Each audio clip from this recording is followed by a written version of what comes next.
Today we're going to be restoring a hand plane from the 1930s on Combs Design. I recently purchased a Stanley Bailey Type 15 No. 4 hand plane on eBay. Overall, it was in pretty good shape considering it's 90 years old, but it had a lot of rust and some nicks and scratches to take care of. The first thing to do was take it apart and look and see how bad it really was.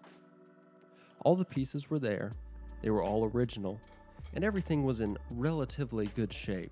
There weren't a ton of huge cuts and nicks and gouges. There were a lot of imperfections in the casting, but that's normal with this type of hand plane, and I didn't bother trying to get all of those out. Having a little bit of an older vintage look, even on a restored hand plane, is okay with me. I put all of the pieces in white distilled vinegar and let that sit overnight to begin removing the rust.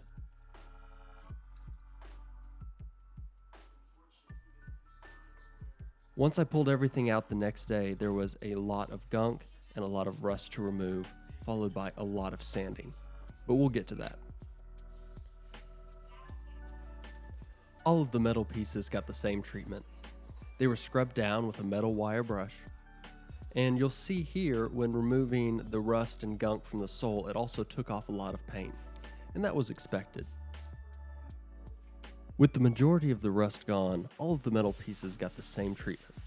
They were wet sanded with 120, 220, 320, 400, and 1000 grit sandpaper. On a lot of the edges on the sole, I also took a file and kind of rounded these over. Some of the nicks that have just occurred naturally over time and with use can catch on the wood, and you want the sole of the hand plane to really slide over the wood. So rounding over these corners is highly recommended. I didn't do a lot, but just enough to kind of clean up any burrs and artifacts that had been there for a while.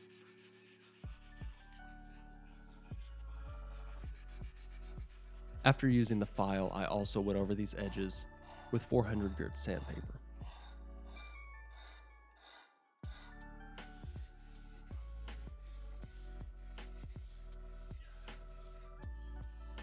The next step was to remove any leftover paint that was not initially removed with the wire brush.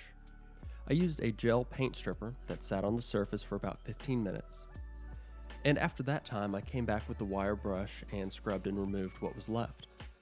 This took about 3 rounds to finally get the majority of the paint off, as some of it was pretty stubborn. For all the little areas the wire brush couldn't get in, I used this rotary brush tool on my Dremel to get into tight corners. With all that done, I finished everything on the sole off with 1000 grit sandpaper. And like I said, for all the metal pieces, this was my final pass, with the exception of the blade and the chip breaker. With the metal of the sole looking good, I went ahead and taped off all the parts that needed to be exposed metal.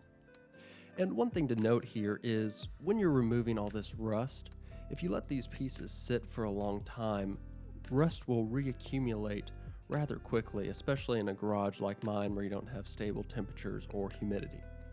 So it is important to use a light wax or an oil on the exposed metal surfaces as soon as you're done cleaning them.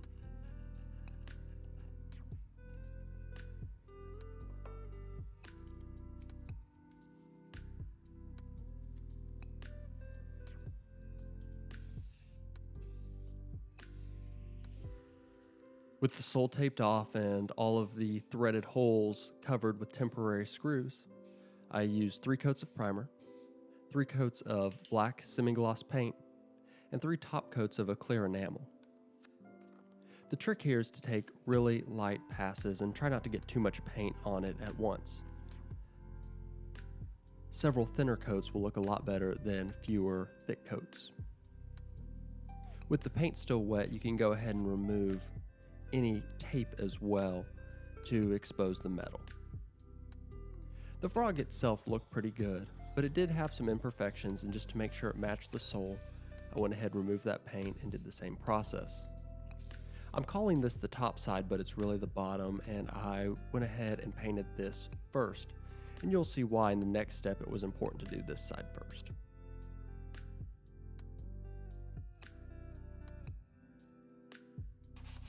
It's important that the side of the frog that touches the blade is flat. So after getting the top side here, which is really the bottom, painted, I went ahead and took this through all my grits and finally used some diamond stones to flatten it, and then painted it with the same process. Once I removed the tape here, you'll see there are little small pieces of tape that I had to go back with an X-Acto knife and really clean up. I did the same thing with the lever cap, the chip breaker, and the blade. I took those through all the grits, and with the blade and the chip breaker, I also went through all my diamond stones. If you like these videos, hit subscribe. That is the best way you can help me continue to make free content on YouTube. After a lot of sanding, and I mean hours and hours and hours of sanding, I was able to start creating the primary bevel on my blade, and you'll see a ton of rust coming off and clogging up my stone here. I was removing a lot of material, and over time, this metal will get in your diamond stone and begin to rust. So it's important to keep that cleaned out. With all the metal mostly taken care of, I moved on to the wood pieces. The front handle was really easy to take care of on the lathe. And once I finish this, you will see that there are still some dark and inconsistent spots that look like they're stained. To fully remove those, I would have to remove a lot more material than I was comfortable with on the front handle and the back handle, also called the tote. Here you'll see me working on the tote, and it took a lot of work by hand. I sat here with some micro mesh 80 grit, and after working through the majority of that, I was able to go over to my oscillating spindle sander and very gently work in the curvatures of everything. You don't want to take too aggressive of passes because this will really eat into this wood. So I took light passes and then smoothed everything out with finer grits.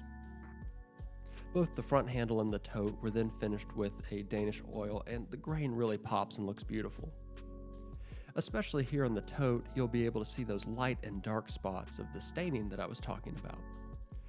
Although it's not perfect, I'm not hiding the fact that this is a 90-year-old hand plane, and I don't mind these inconsistencies.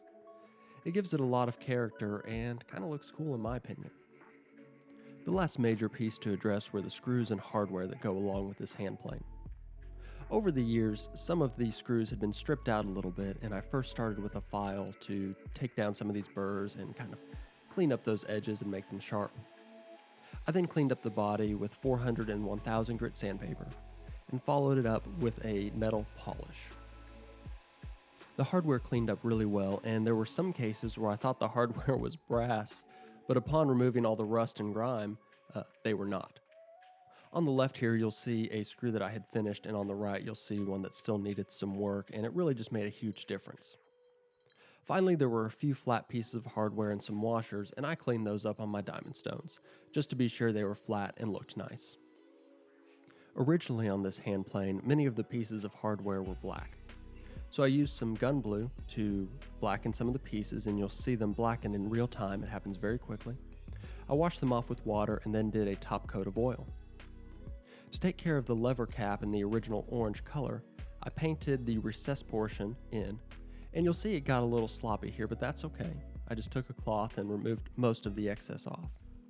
Once it fully dried, I used 1000 grit sandpaper to sand over it, and it got everything off that was on the top and left the orange paint in the negative recess. There were a few areas that I accidentally nicked on the main body of the hand plane, and I took some model maker's paint and touched those up. Now it was just time for final assembly and tuning of the hand plane.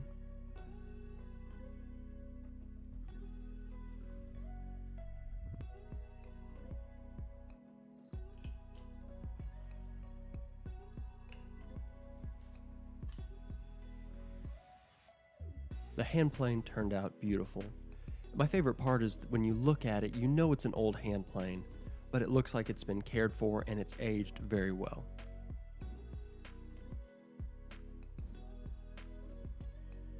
I might eventually buy a new blade for it just to keep the original blade maintained and in good shape, but it's cutting great.